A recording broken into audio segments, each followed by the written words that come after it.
दर्शकों, जेके update prime time में मैं प्रशांत भारद्वाज आपका स्वागत करता हूं। आज के प्राइम टाइम में हम चर्चा करेंगे शुक्रवार को सेंट्रल और साउथ कश्मीर में हुए आतंकवादी वारदातों के बारे में।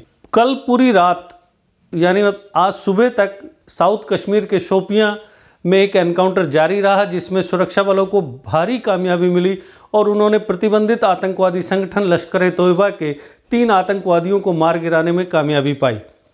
वहीं दूसरी ओर सेंट्रल कश्मीर के बडगाम जिले के बीरवाहा इलाके में एक दूसरा एनकाउंटर हुआ, जिसमें आतंकवादियों के साथ लोहा लेते हुए एक पुलिस एसपीओ यानी स्पेशल पुलिस ऑफिसर शहीद हो गए।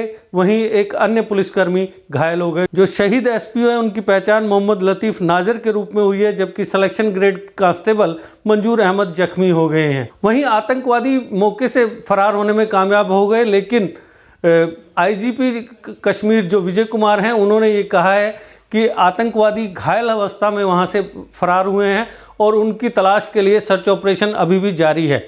तो ये एक 2 बड़े एनकाउंटर आज हुए हैं, जिसमें 3 आतंकवादी मारे गए। वहीं दूसरे एनकाउंटर जो बीरवा में हुआ वहाँ पर एक एसपीओ शहीद हुआ, जबकि दूसरा जो पुलिसकर्मी सिलेक्शन ग्रेड कांस्टेबल थे वो वहाँ पे घायल हुए हैं। इसके साथ ही एक सबसे हैरत अंगेज और जो दिल दहलाने वाली वारदात है वो सेंट्रल कश्मीर के श्रीनगर के बागात बरजुला इलाके में हुई है, जहां एक आतंकवादी अचानक आया और उसने अपने फिरन से AK-47 निकाल कर वहां खड़े 2 पुलिसकर्मियों को निशाना बनाया और अंधाधुंध फायरिंग करके उन दोनों को गंभीर हालत में वहां छोड़ दिया। और इसके बाद जब उन घायल पुलिसकर्मियों को नज़दीकी अस्पताल में पहुँचाया गया तो वहाँ इलाज के दौरान इन दोनों ने दम तोड़ दिया। ये जो इसका जो सीसीटीवी फुटेज आप देखेंगे उसमें आपको ये नज़र आएगा कि आतंकवादी कितनी बौखलाहट में था और उसने किस तरीके से अंधाधुंध फायरिंग की। इस वारदात में जो 2 पुलिसकर्मी शहीद हुए हैं उनके नाम सोहेल अहमद और मोहम्मद यूसुफ हैं, और ये एक इस बात का सबूत है कि जो फॉरेन डेलीगेट्स जम्मू कश्मीर के दौरे पर थे 2 दिन के, उससे पाकिस्तान इतना बौखला गया है और उसने इस बौखलाहट में अपने भाड़े के ये टट्टू जो है पिट्ठू हैं आतंकवादी, उन्हें ये निर्देश दिए हैं कि किसी भी तरीके से जम्मू कश्मीर में अशांति का माहौल बनाए रखा जाए और यहाँ पर लगातार अशांति फैलाने की कोशिशें जारी रखी जाएं और यहाँ पर जो एक डेवलपमेंट प्रोसेस ट्रैक पर चल रही है उसे डिरेल किया जाए, उस विकास प्रोसेस को जो विकास प्रक्रिया है उसे बाधित किया जाए। तो पाकिस्तान लगातार ऐसी कोशिशें कर रहा है। जैसे कि आप सब जानते हैं कि अभी पिछले हफ्ते जम्मू जनरल बस स्टैंड से काफ़ी भारी मात्रा में हथियार और आईईडी बरामद की गई थी, जिससे आतंकवादियों की एक बड़ी जो साजिश थी वो नाकाम हो गई थी कि किस तरीके से आतंकवादियों ने प्लान किया था कि जम्मू को दहलाया जाए और यहाँ पर एक बड़ी वारदात को अंजाम दिया जाए।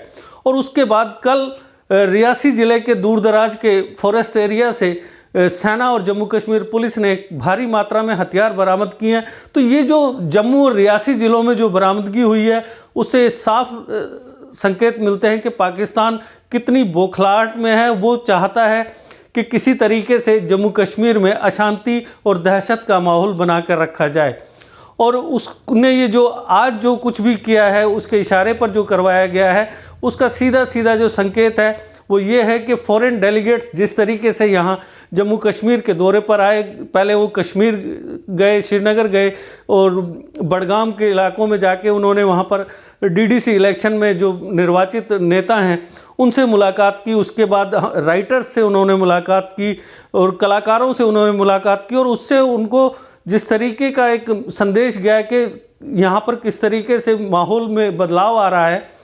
और उसके बाद जब वो जम्मू आए और यहाँ पर भी उनको इसी तरह की स्थिति की जानकारी दी गई कि यहाँ सब कुछ ठीक है और धीरे धीरे यहाँ पर परिवर्तन की बयार बह रही है।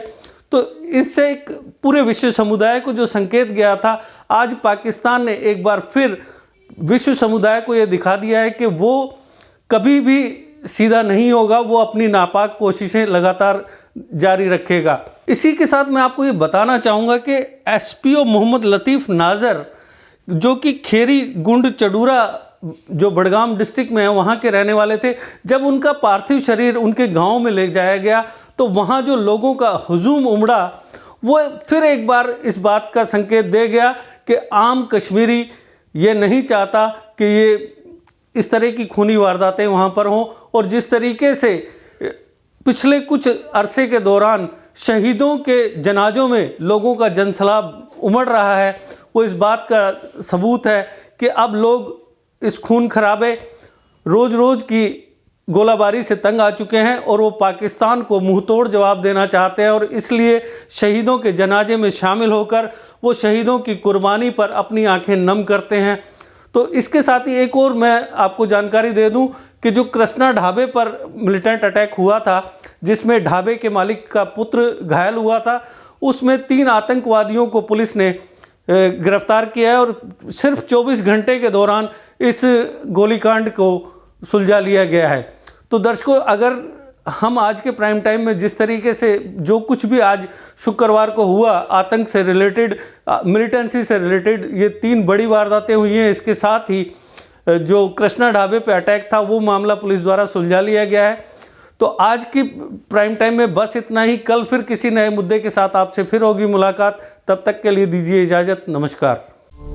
जीके अपडेट रहे हमारे साथ। अगर आप ये वीडियो YouTube पर देख रहे हैं तो हमारे YouTube चैनल को सब्सक्राइब करें और बेल आइकन को क्लिक करें।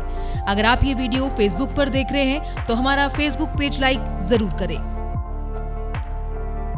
For advertisement please contact 7051091811।